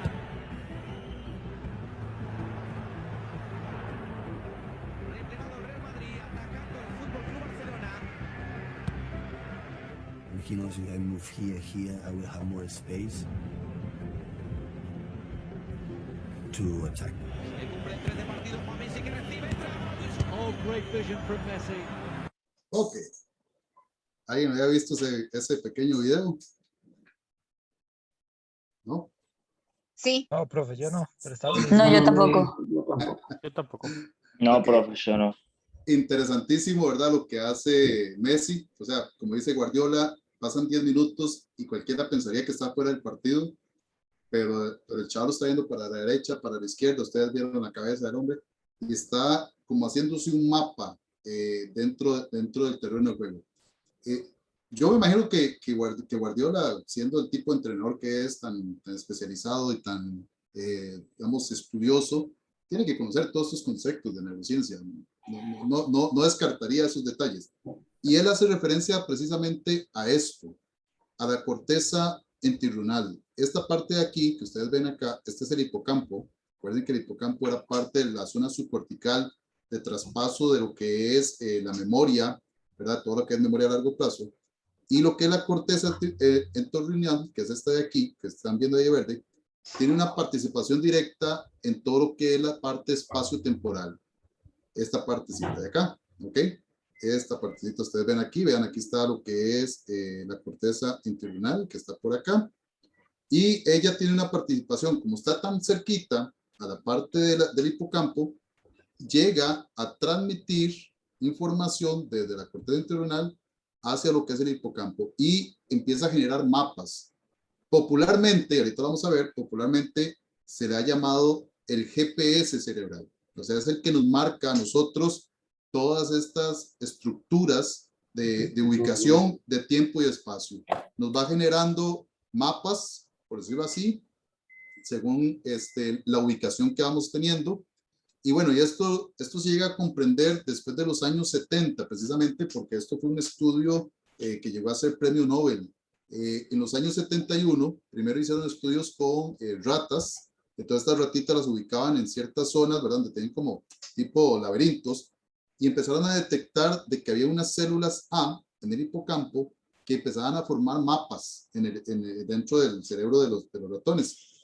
Luego ya en el 2005, que este fue el que ganó el premio Nobel, estos neurólogos identificaron no solo estas células A en el ser humano, en el hipocampo, sino las células de red o células B en la corteza entorrenal. Entonces, ¿qué hace? Que estas células B generan un sistema coordinado que permite situarse en el espacio, determinar distancias y desplazarse. Entonces, ¿a qué llegaron ellos? De que el cerebro humano tenía la posibilidad de combinar las células del lugar, que están en el hipocampo, con las células red, que están en la corteza entorrenal, lo que constituye un sistema de posicionamiento integral, una especie de GPS cerebral. Entonces, esto que nos estaba hablando Guardiola es precisamente eso, o sea, es esta capacidad neurológica de ubicación tiempo-espacio. ¿Qué le pasó a Junior Smith? Se bloqueó su GPS, así de sencillo, se bloqueó su GPS por la cantidad de cortisol, por el miedo, percepción, acción. Su percepción no lo hizo de forma adecuada, porque si él hubiera entrado en una percepción adecuada, el estímulo cognitivo lo lleva a pensar, bueno, rápidamente hago una bandeja y puedo anotar 2 puntos, pero la acción, que fue una toma de decisión, fue una decisión errada. Ahora, este autor, Belnu, dice que argumenta que los principios de procesamiento espacial en la región hipocampo entorrenal proporciona un código geométrico para mapear los dominios de información de los espacios cognitivos para la cognición de alto nivel. O sea, que el cerebro tiene esa capacidad de mapear, de hacer estructuras de mapeo. Y la definición geométrica de los espacios cognitivos permite una generalización e inferencia flexibles. La actividad secuencial del hipocampo puede simular trayectorias a través de espacios cognitivos para la toma de decisiones y comportamientos adaptativos, que es mucho también esta anticipación, por decirlo así, lo que hablaba ahora una de las compañeras en uno de los comentarios, puede anticiparse, porque ya tenemos como cuando usted pone el Waze, ¿verdad? Para decir, yo voy para tal lado, el Waze te anticipa rutas que podríamos utilizar de una mejor forma. El papel de las redes cerebrales que actúan en concierto con el hipocampo en la navegación específicamente y la función cognitiva en general, proporciona información sobre sí y cómo se apoya los espacios cognitivos más allá de la región hipocampal entorrenal. Ahora, veamos esto. Este señor, que es, tal vez alguien me ayude ahí con el micrófono, que se mete un sonido externo. Gracias. Este señor, que es el premio Nobel, Evan Moser, en una de las conferencias que ha dado, él establece lo siguiente. Dice que el sistema de mapeo cerebral es tan igual como un GPS de última generación. O sea, si ustedes han andado en otro país o aquí en Costa Rica con un GPS de estos modernos, es riquísimo. O sea, no te perdés, te da información de primera línea. Estas redes de células brindan información tanto de dirección como de velocidad. Que es lo que ahora alguien por ahí me dijo, es que yo le pongo conitos de colores para que haya más rápido. Es una cuestión de espacio temporal, más los límites de espacio en que nos movemos. Y por ahí alguien mencionó de que utilizaba puntos de referencia. Bueno, es que los objetos encontrados en el ambiente, entonces por eso no están mal, profe, está muy bien. Los objetos encontrados en el ambiente, el cerebro los va a utilizar como marcadores locales para movernos por el entorno. O sea, tras que ubica la direccionalidad y ubica también la velocidad, puede utilizar esos puntos de referencia. Por eso el conocimiento, y hablemos de algo que sí yo esto lo hablaba ahorita esta semana con un colega mío de educación física que está conmigo en la escuela. Yo le decía, mira, profe, nosotros siempre hemos hablado de conciencia espacial y de conciencia, esa conciencia espacial que tenemos que dar, pero ¿cuánto realmente la hemos trabajado en etapas de formación? Posiblemente, y ahora, pues sí, una vez hablaba con un encargado de la Federación de Fútbol de Costa Rica, de los procesos de formación, y me decía, Jimmy, es que el problema que tenemos ahora para ubicar talento deportivo en Costa Rica es que los chiquillos saben mucho de línea de 3, línea de 4, de líberos, o sea, la táctica, pero la cuestión de la técnica y de conciencias corporales y espaciales están totalmente caídos. ¿Por qué? Porque cuando entran a ciertas organizaciones de fútbol, por ejemplo, de escuelas de fútbol, no digo que todas, obviamente, pero algunas, el que está encargado se cree que está dirigiendo primera división, entonces les habla de línea 4 y les habla de líbero y que el stopper y que el 9 y que pero no saben reseccionar una bola. Dice, entonces, ¿qué pasa? Que me decía esta persona encargada del fútbol nacional, de la liga, de todo el proceso de formación, para nosotros es más fácil tomar un chico que sea habilidoso, que tenga conciencia corporal, espacial, y después en etapas más maduras enseñarle la táctica que hacerlo a la inversa, porque si no, no vamos a poder hacer absolutamente nada de ello. Y luego, acá, cuando estamos hablando de toda esta cuestión de conciencia espacial y conciencia temporal, bueno, pensemos en lo siguiente. Yo sé que ustedes, muchos que trabajan con deporte colectivo o en deportes, cuando hay manipulación, por ejemplo, de objetos, esto es sumamente interesante. Yo puedo enseñar, por ejemplo, un pase a un chico de frente al otro si no se está moviendo y posiblemente el pase va muy bien. Pero cuando yo le coloco a ese pase movilidad, el asunto cambia totalmente. ¿Por qué? Porque no solo es me muevo yo, sino tengo que calcular el espacio-tiempo de movilidad de mi compañero para poder enviar un buen pase. ¿Por qué? Porque si no lo mido bien, y tradicionalmente pasa, ¿verdad? Cuando uno se está iniciando, este pase va o muy adelante o va muy atrás. O sea, no lleva lo que llamamos nosotros popularmente el tempo, ¿verdad? Ese espacio temporal idóneo, porque efectivamente esto hay que trabajarlo. Ahora, ¿cómo se trabaja? ¿Cómo generar esas estructuras cerebrales que puedan determinar el tiempo, el espacio y la velocidad? Porque eso a final de cuentas, así está muy bonito que tengamos un GPS cerebral. ¿Cómo lo estimulamos? ¿Cómo hacemos que esas redes empiecen a hacer concordancia con lo que estamos haciendo en el terreno del juego, con el deporte? Bueno, aquí vuelvo a traer a cotación nuevamente a Alejandro Orbelli. Repito, a mí me encanta la teoría de este señor. Y él dice, el niño no viene a aprender, viene a jugar. Es lo que yo les decía hace rato a ustedes. Es que cuando el niño, el que está en el equipo, cuando viene en etapas de formación, lo que quiere es jugar, quiere divertirse. Entonces, sabiendo que el juego, como lo hemos venido hablando, es una herramienta potencial, podemos empezar a utilizar el juego para empezar a hacer actividades que lleguen a potenciar y lleguen a hacer esas redes en ese GPS cerebral que necesitamos después para poner en práctica en el deporte. Por ejemplo, yo les hablaba de un pase y hay que medir tiempo-espacio. Bueno, yo, por ejemplo, con los chicos en la academia, con de educación física, agarro una de estas bolitas fit, pongo a los chicos a los lados, cada una con una bolita de hule de esas pequeñitas que puedan agarrar, y les mando la bolita fit rodada de un extremo a otro extremo del espacio. Y cuando va pasando, los chicos tienen que pegarse la bolita. ¿Qué pasa? Que, claro, que hay un objeto en movimiento y es una cuestión de percepción, es una cuestión de medición, donde tiene que interactuar el espacio con el tiempo. Y son juegos muy sencillos. Hay otro jueguito que me gusta hacer mucho, que es colocarme en el centro o alguno de los chicos en el centro con un mecate y un arito. El arito va a ir dando vueltas y hay que saltar. Claro, si no saltas, si no mides el tiempo, si no mides la velocidad, si no mides el espacio, entonces te va a chocar el arito. Entonces es algo muy, muy sencillo, muy dinámico, pero que efectivamente te empieza a estimular estas zonas. Ahora, podemos ir incrementando la complejidad. Recuerden que entre más aprendizaje, más complejidad. Por ejemplo, en baloncesto, yo utilizo muchísimo, me encanta utilizar globos, porque el globo tiene una particularidad. El globo tiene un tiempo totalmente diferente a la bola. O sea, yo podría hacer 2 piques, 2 dribbling de control y aún el globito no ha caído. Y dependiendo de el nivel de dominancia que tenga el aprendiz con respecto al globo, el que está apenas aprendiendo va a ser como golpecitos suavecitos para que el globo no se suba tanto. Porque si lo sube mucho, pierde control. Entonces, el globo se le va por un lado y la bola por el otro. Bueno, ya cuando empiezan a dominar un poquito más, empiezan a soltar el globito más, a golpearlo más alto, y usted puede hacer una variabilidad de juegos y dinámicas donde puede utilizar este tipo de material, donde puede, ya sea o de forma individual o de forma en pareja, usted puede estarse pasando el globito, puede estar haciendo piques. Ahora, esto lo podemos llevar, por ejemplo, a otro tipo de actividades. Esto, por ejemplo, es un trabajo para un portero.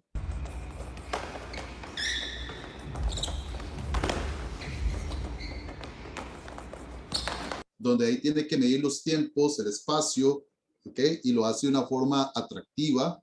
O, por ejemplo, yo tengo otro jueguito que no es mío, uno va consiguiendo, va aplicando, donde tengo al sujeto dentro de un espacio de 4 conos, cada cono tiene un número, y por encima de cada cono coloco una copita de color, un color. Entonces, En el 1 está el azul, el 3 está el verde. Entonces, aquí hay dos estímulos. El estímulo del número y el estímulo del color. Vean acá, ya han visto todo color. Esto es con los chicos de otra escuela donde doy también. Vean acá, tengo en el centro del sujeto. Estamos en plena pandemia, por eso los ven ahí con mascarilla. Y vamos a ver si logran escuchar el audio.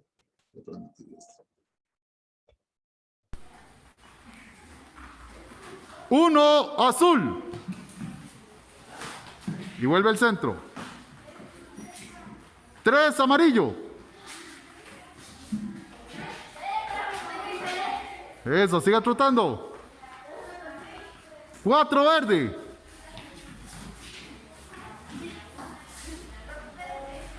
2 anaranjado. Ok, como vieron en ese juego, son chicos que están apenas en proceso de aprendizaje. Es la primera vez que yo trabajo con ellos, digamos, este año es la primera vez. Entonces, conforme estamos trabajando con ciencia espacial, ellos se pierden, pero ahí van, poco a poco. Ahora, ¿cuál es la idea? Bueno, poco a poco, si usted lo quiere llevar al deporte, puede ir haciendo más complejo, ya puede trabajar por zonas, ¿verdad? Zonas específicas, el famoso espacio reducido, y después usted va ampliando los espacios, puede tener inclusive puntos de referencia. Usted puede decir, bueno, tenemos en este caso 3 canchas, tenemos una zona específica de ataque. O sea, son acciones ya más en el contexto, en el entorno, en la tarea. Vean que pase de algo más inespecífico a algo más específico. Y después puedo utilizar otras herramientas que me puedan a mí permitir generar mayor cantidad de estímulos. Por ejemplo, estos son anteojos que limitan la capacidad de visión. Tiene como estas pestañitas.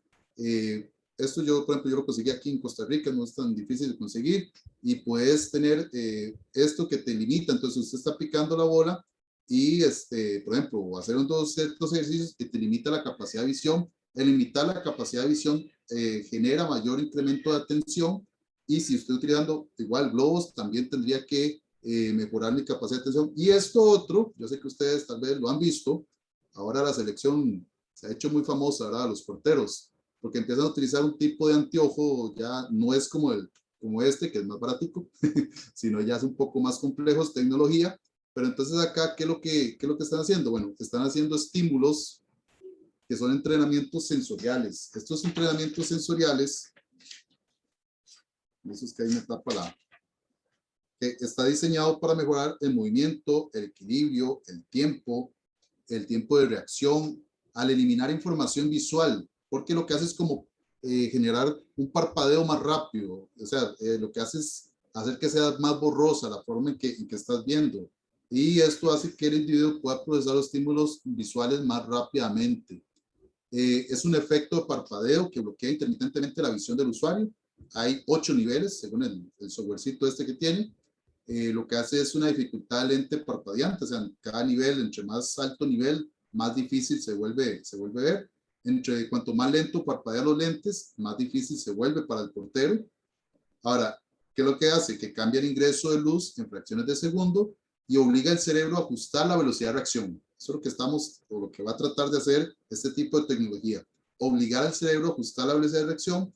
Y claro, al alternar entre visión clara y bloqueada, el cerebro se ve obligado a llenar los espacios donde no está viendo, y lo que decía hace poco una compañera de ustedes, anticipar el movimiento. Entonces, eso es lo que a final de cuentas quiere ir obligando el cerebro a ese tipo de respuestas, ir anticipando. Claro, en un momento perdés, si se acuerdan cuando vimos la parte de lateralidad, que yo les mencionaba, bueno, es que si usted sabe que su ojo dominante es el derecho y usted está haciendo un lanzamiento de baloncesto y colocas la bola al frente de tu ojo dominante y obstaculiza, en este caso, el objetivo, que es el aro, bueno, estás perdiendo esa información, distancia, tiempo, velocidad. Pero en este caso es lo que está haciendo estos anteojos. Están tratando de obligar a perder, pero no la pierde por totalidad, sino por pequeños periodos de tiempo, que entonces lo que hace el cerebro es tratar de anticipar. Y a tratar, dentro de los objetivos, de aumentar la inteligencia espacial. O sea, eso es lo que a final de cuentas están haciendo entonces con nuestra selección nacional, con los porteros al aplicar este tipo de instrumentación. Entiendo, ahí se metió un pito, alguien tal vez que me baje ahí el micrófono.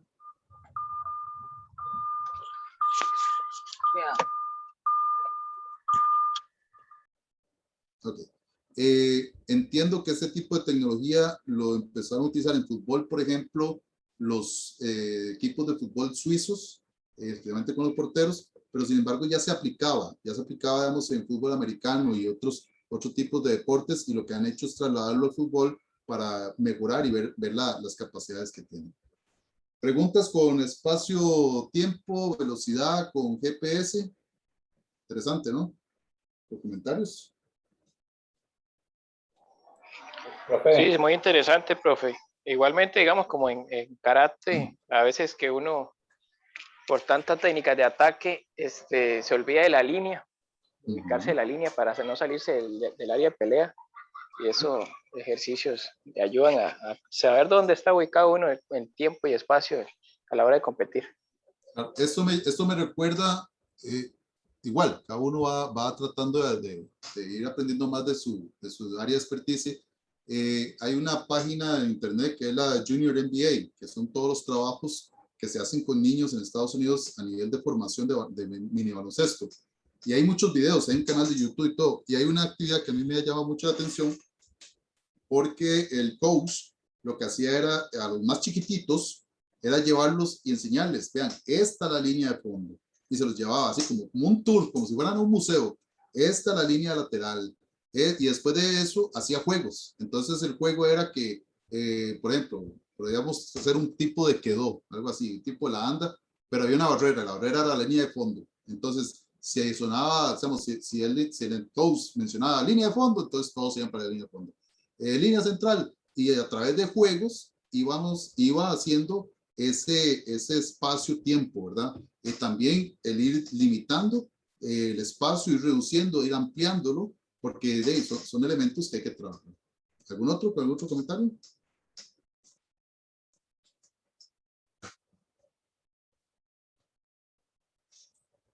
Bueno, ahora, acá.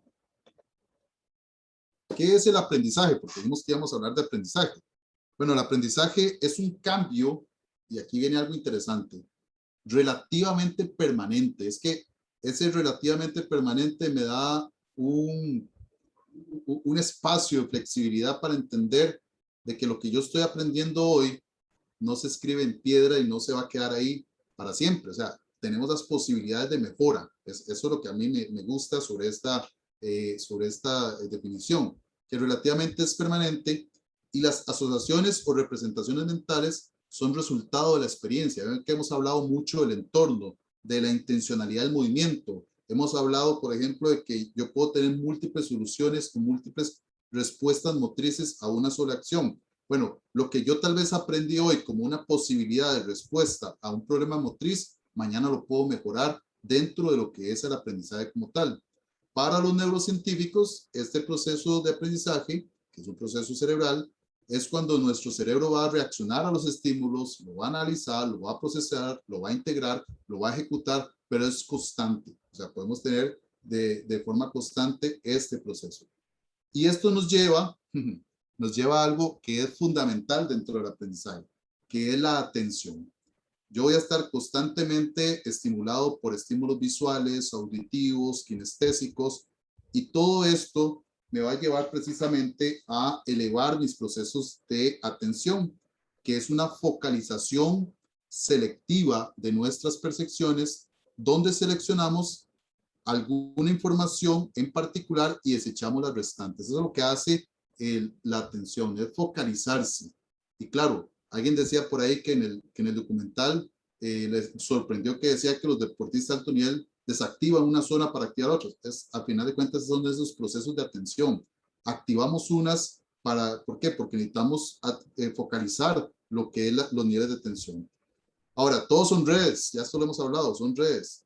Yo puedo tener, por ejemplo, un reconocimiento visoperceptivo de objetos. Entonces viene de la corteza visual 1 hacia la zona temporal inferior, pasando por el hipocampo. Puedo tener también una atención que es una red dorsal, que es un reconocimiento visoespacial. Viene de la corteza visual 1 y se va hacia la corteza prefrontal dorsolateral. Luego puedo tener una red parietal prefrontal cíngulo, que es el control voluntario de la atención. Entonces, ¿qué pasa? Que viene de la corteza posterior. Estos son conexiones neurológicas, redes, va hacia la corteza prefrontal, dorsolateral y se devuelve hacia el lóbulo temporal, especialmente hacia el hipocampo. Y cuando hablamos de atención, hay dos tipos de atención. La atención involuntaria, que es cuando nos mantenemos en un estado de alerta, y la atención voluntaria, que es cuando yo quiero focalizar, cuando yo quiero prestar atención, cuando yo quiero enfatizarme sobre algo. Dentro de esta, lo que es específicamente la atención voluntaria, tenemos la atención focal, o sea que ustedes ven como ahí, el ejemplo de las sillitas, se focaliza sobre un objeto en específico a pesar de que hayan otros. Se focaliza sobre un jugador, se focaliza sobre un estímulo en específico.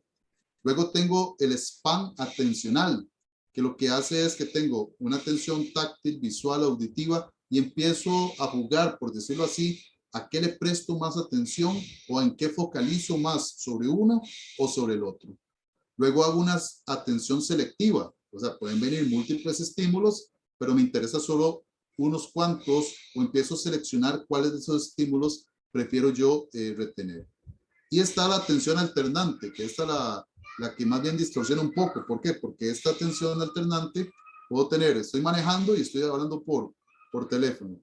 Y la famosa atención dividida, o sea que puedo hacer muchas cosas al mismo tiempo, en buen principio, aunque esto es un neuromito, porque usted no puede estar haciendo muchas cosas al mismo tiempo. Hace una en diferentes momentos. Lo que pasa es que los hacen en un corto lapso de tiempo. Ahora, vamos a hacer un pequeño jueguito acá. Vamos a ver si está aquí. Bueno, este es el jueguito, llevándolo al deporte. Entonces, yo tengo una atención focalizada, repito, es toda esa atención o todo ese esfuerzo hacia un solo estímulo. La sostenida, que efectivamente sostengo toda mi atención hacia un estímulo en específico, en este caso, el jugador de defensa. Dividida es cuando, por ejemplo, usted está con el jugador, te está escuchando, ¿verdad? Como coach, te está escuchando, pero está viendo lo que está pasando en el juego. La alternada, repito, que hay muchos estímulos, se está tratando de poner mucha atención a todos los estímulos. ¿Qué me dicen los estudios? Bueno, los estudios me dicen que entre más alta sea la atención, o sea, entre más focalizada y más sostenida, mejor capacidad de aprendizaje, mejor capacidad de memoria.